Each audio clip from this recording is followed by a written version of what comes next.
Hello again. Not for the first time, I find myself muttering upon reading a news story. You couldn't make it up. Today we learn about the English town, which apparently has too many English people living in it. The town is Driffield in the Yorkshire Wolds, and there is currently some building work going on there.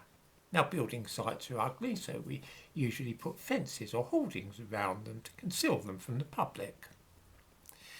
To brighten up the hoarding which surrounds a building site in Driffield, the local town council decided upon a bright, colourful and cheery mural. They thought it would be amusing to commission somebody to feature some of the local shopkeepers and business people in the area, and so had simple pictures of these people painted on the hoarding. It may be seen in the thumbnail to this video. This was a big mistake because, of course, almost 99% of the people in Driffield are white. This is hardly something to celebrate. Indeed, some people thought it was more a thing to be ashamed of. I give a link in the description to this video to the piece that the BBC have put on their website about this, which includes some of the comments made about the mural.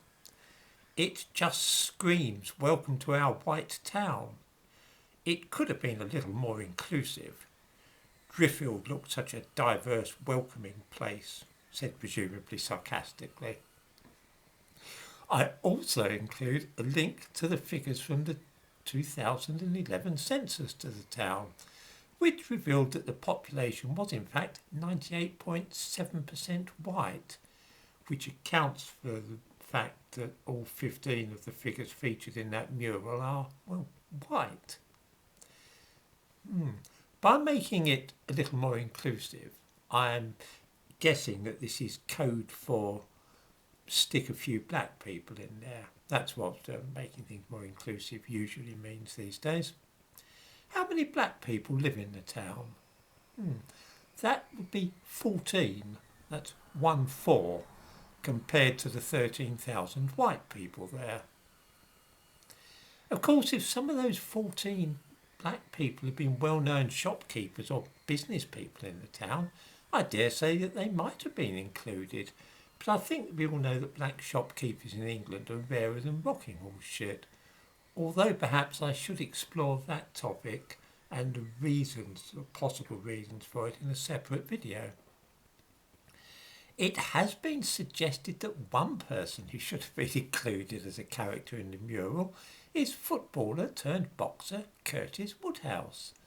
The BBC helpfully includes a photograph of Woodhouse to show us that here indeed is at least one black man who lives in the town, and by implication to reproach the town council of Driffield for not thinking to include Curtis Woodhouse in their public artwork. There, alas, we run into a difficulty. The difficulty is, essentially, that many white liberals are so hypnotised by skin colour that they altogether fail to observe the content of a man's character. This is really unfortunate. It's why so many progressive people were so mad keen on Barack Obama, of course. He was an utterly useless and weak president, but hey, at least he was black. Some of us might think that the days are past when we should select people purely based on the colour of their skin, but again, that's probably a topic for a separate video. So why was Curtis Woodhouse, who is indeed black and has a connection with Driffield, not featured in the mural? I cannot do better than quote from a profile of the man in a local newspaper, to which I also give a link.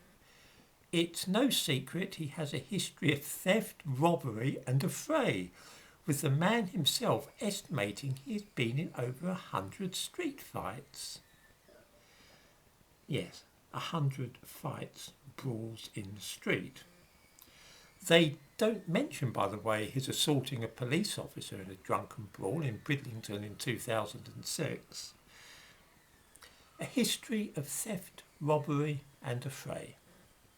Can anybody see the problem yet? The mural shows hard-working and law-abiding shopkeepers, and the suggestion is that a local ruffian who has been in the habit of brawling in the streets, stealing and assaulting police officers should be placed alongside them simply on the grounds that he's black. This is frankly very odd. I've known many ruffians in my time. Most were white, some were black. They included Jews, Muslims, and also belonged to a variety of nationalities. I cannot for the life of me see why anybody should want to commemorate any of these people in a mural. Why would you want to paint a picture of a ruffian on a wall in your town? As I say, if there was in Driffield an industrious, law-abiding and popular black shopkeeper, then of course there's absolutely no reason to exclude him from this painting. But the idea of sticking a black ruffian in the picture just because he is black strikes me as insane. Perhaps it might be time to start looking at what people are and what they do, rather than focusing merely upon the colour of their skins.